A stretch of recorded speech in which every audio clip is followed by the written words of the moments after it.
Welcome to the week number 13 overview for microeconomic principles here at Rutgers University in Camden.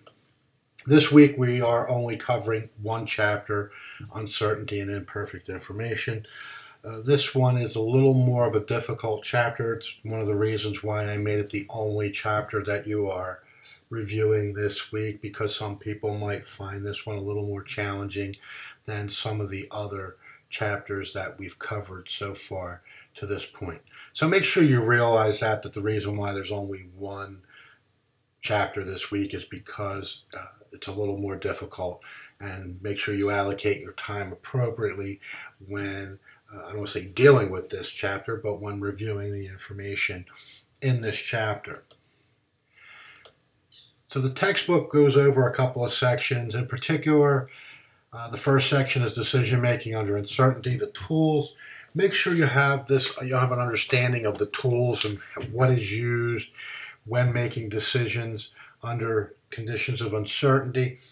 Also, make sure you particularly understand the calculation of the expected value. So make sure you have a good idea of what expected value is.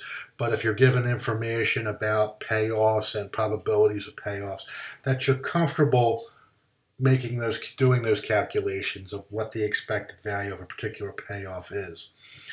Also, realize that people do not accept uncertain deals with the same expected value as certain deals. So the element of uncertainty decreases people's utility.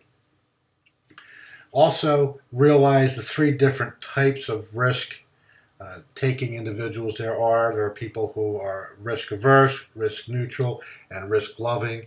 So make sure you understand what those definitions are, and in particular, how that impacts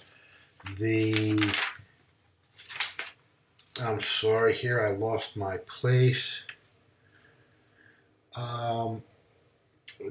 Particularly the shape of the graph. For example, you see a graph on figure 17.1, which has a relationship between utility and income. Make sure you see how attitudes towards risk impacts the graph of income relative to total utility.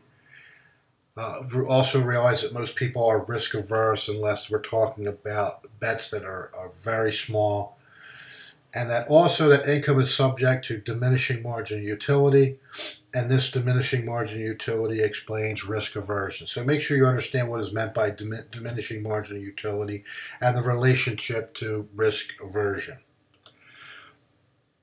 The next section talks about asymmetric information. Make sure you realize that choices made in the presence of imperfect information may not be efficient. So when we are making decisions without all the relevant information or perfect information, our decisions might not be efficient. Problems are particularly important when information is asymmetric. So make sure you understand what asymmetric information is when we're talking about two different parties. And also make sure you understand the concept of adverse selection and moral hazard in this particular portion of the chapter. Also, have a good notion of what market signaling is. It is a process by which sellers can communicate to buyers about their quality. For a signal to be meaningful, it must be less expensive for high quality types to acquire the signal for low quality types. Also, in many cases, the market provides solutions to information problems.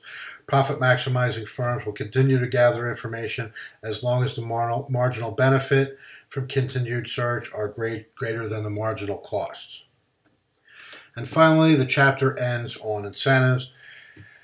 So correct incentive design can improve the selection mechanism along with reducing the moral hazard problem. So realize that if you align people's incentives properly with yours, for example, if you own a business and you wish to maximize profits, you may want to provide incentives for your managers that aligns your incentives with theirs. So for example, they're not attempting to maximize sales while you're trying to maximize profits.